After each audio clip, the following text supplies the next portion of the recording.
పసుపు మనం వంటల్లో ఎక్కువగా ఉపయోగించే పదార్థం. దీనివల్ల వంటకాలకు చక్కని రుచి వస్తుంది. అంతేకాదు పసుపును మన పెద్దలు యాంటీసెప్టిక్గా గాయాలు మానేందుకు కూడా వాడతారు. ఇక నిమ్మరసం, దీన్ని కూడా మనం వంటల్లో ఎక్కువగా ఉపయోగిస్తాం. ముఖ్యంగా నిమ్మరసం చక్కెరను నీటిలో కలుపుకొని షర్బత్తులా తాగితే శరీరానికి చల్లదనం చేకూరుతుంది. అయితే పసుపు నిమ్మరసంలను ఉపయోగించి బరువు తగ్గచ్చనే సంగతి మీకు తెలుసా? బరువే కాదు, పొట్ట దగ్గర పేరుకుపోయిన కొవ్వు కూడా కరుగుతుంది. అదెలాగో ఇప్పుడు తెలుసుకుందాం.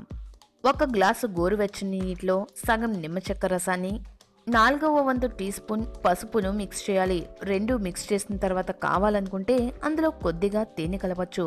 అలా మూడింటిని కలిపి ఆ నీటిని గోరువెచ్చగా ఉండగానే ఉదయాన్నే పరగడుపున తాగాలి. రోజుకు 2 సార్లు ఈ మిశ్రమం తాగితే వారం రోజుల్లోనే ఫలితం కనిపిస్తుంది.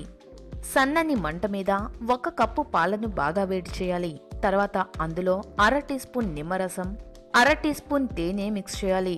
దీంతో పాటు వెనిలా ఎక్స్ట్రాక్ట్ను కూడా కలపాలి. అనంతరం ఆ మిశ్రమంలో 1/2 టీ స్పూన్ పసుపు కూడా మిక్స్ చేసి తక్కువ మంట మీద వేడి చేయాలి. తర్వాత క్రిందికి దింపుకొని వడకట్టి గోరువెచ్చగా తాగాలి. ఈ డ్రింక్ను వారం పాటు తాగితే ఫలితం మీకే తెలుస్తుంది.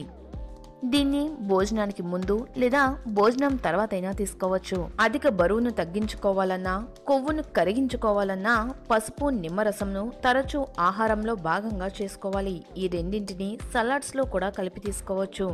దీంతో అధిక బరువు తగ్గుతారు, పొట్ట కూడా కరిగిపోతుంది. ఈ వీడియో గనుక మీకు నచ్చితే లైక్ చేయండి, మీ ఫ్రెండ్స్ కి షేర్ చేయండి. మరిన్ని ఇంట్రెస్టింగ్ అప్డేట్స్ కోసం మా ఛానల్ ని సబ్స్క్రైబ్ చేయడం మాత్రం మర్చిపోకండి.